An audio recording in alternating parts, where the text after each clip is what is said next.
राधे, जय श्री कृष्णा। प्यारे भक्तों, आज देवउठनी एकादशी है। देवउठनी एकादशी के दिन प्रभु श्री हरि योग निद्रा से जागते हैं। चातुर्मास समाप्त होने के बाद योग निद्रा से जब हरि जागते हैं तभी शादी ब्याह के मुहूर्त निकलते हैं। और आज हम सुनेंगे देवउठनी एकादशी के दिन तुलसी की लकड़ी का दिया जलाकर देवउठनी एकादशी की व्रत कथा। आप सभी को देवउठनी एकादशी की व्रत कथा सुननी है। इस लकड़ी के दिए से अगर हम कथा सुनते हैं तो साक्षात भगवान श्री हरि प्रकट हो जाते हैं। इतनी शक्ति होती है इस दिए में। आइए सुनते हैं। धर्मराज युधिष्ठिर कहने लगे कि हे भगवान, मैंने कार्तिक पुराण एकादशी अर्थात रमा एकादशी का सविस्तार वर्णन सुना। अब आप कृपा करके मुझे कार्तिक माह के शुक्ल पक्ष की एकादशी के विषय में बतलाइए।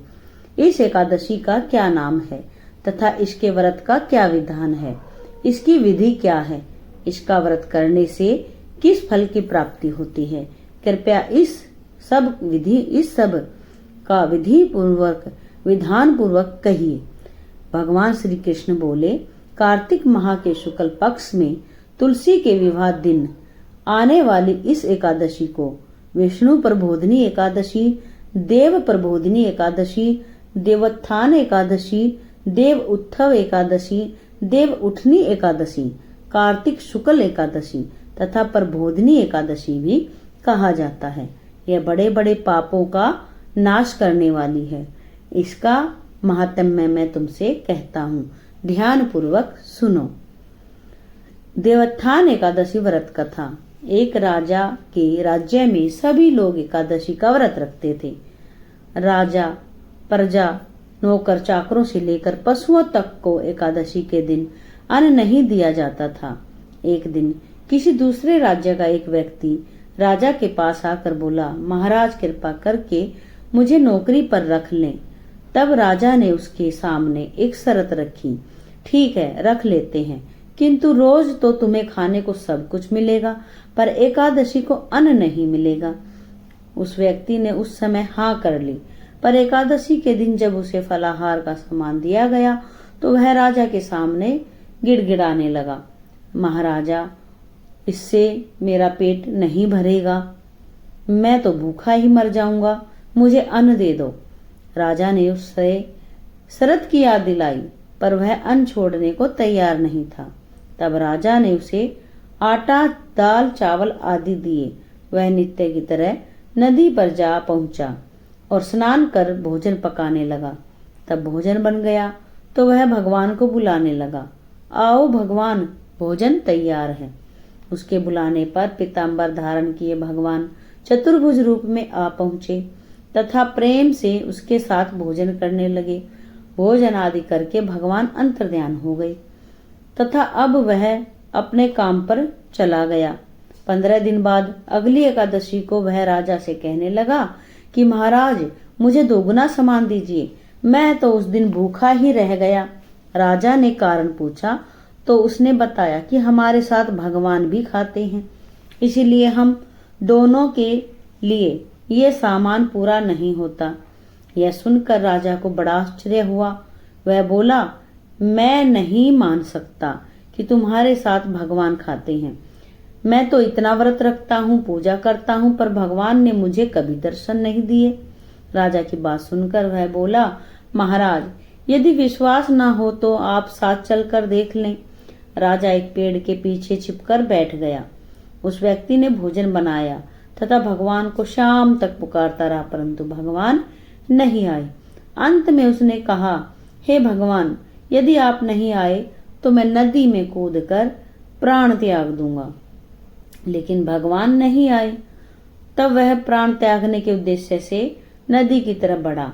प्राण त्यागने का उसका दृढ़ इरादा जान शीघ्र ही भगवान ने प्रकट होकर उसे रोक लिया और साथ ही बैठकर भोजन करने लगे। खा पी कर वे उसे अपने विमान में बिठाकर अपने धाम ले गई। यह देख राजा ने सोचा कि व्रत उपवास से तब तक कोई फायदा नहीं जब तक मन शुद्ध ना हो। इससे राजा को ज्ञान मिला।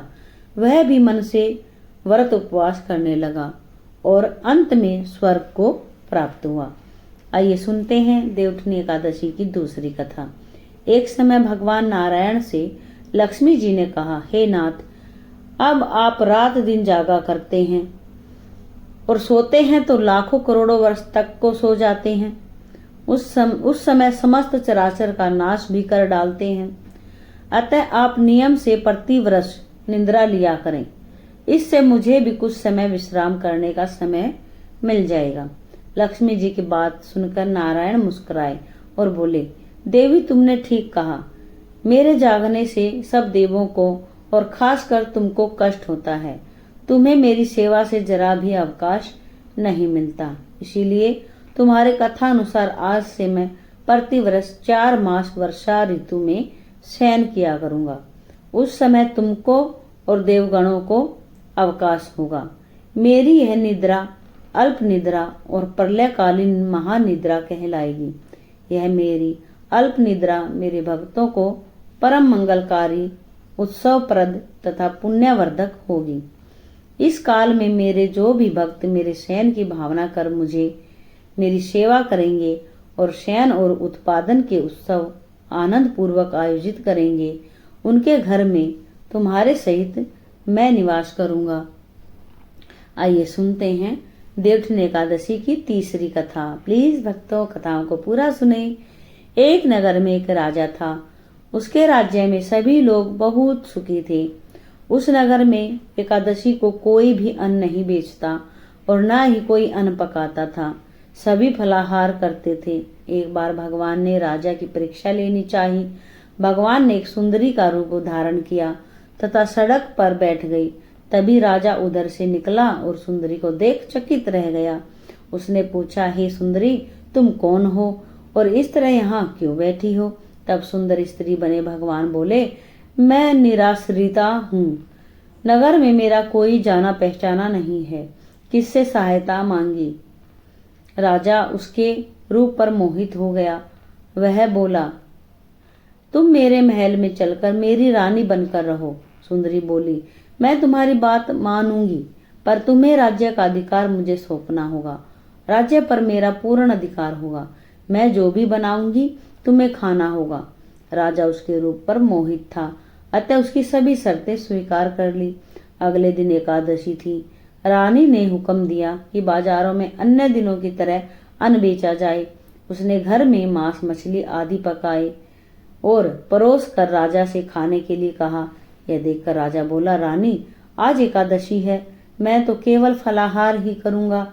तब रानी ने शरत की याद दिलाई और बोली, या तो खाना खाओ, नहीं तो मैं बड़े राजकुमार का सिर काट दूंगी।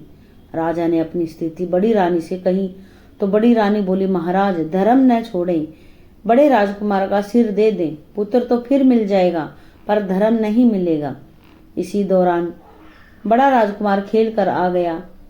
माँ की आंखों में आंसू देखकर वह रोने का कारण पूछने लगा तो माँ ने उसे सारी बात बता दी। वह बोला, मैं अपना सिर देने के लिए तैयार हूँ। पिताजी के धर्म की रक्षा जरूर होगी, अवश्य होगी। राजा दुखी मन से राजकुमार का सिर देने को तैयार हुआ तो रानी के रूप में भगवान विष्णु ने प्रकट होकर असली बात बताई। राजन, तुम इस कठिन परीक्षा में पास हुए। भगवान ने प्रसन्न मन से राजा को वर मांगने को कहा तो राजा बोला, आपका दिया सब कुछ है, हमारा उद्धार करें। उसी समय वहां एक विमान उतरा। राजा ने अपना राज्य पुत्र को सौंप दिया और विमान में बैठकर परम धाम को चले गए।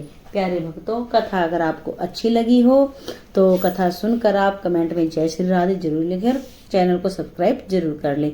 जय श्री राधे, जय श्री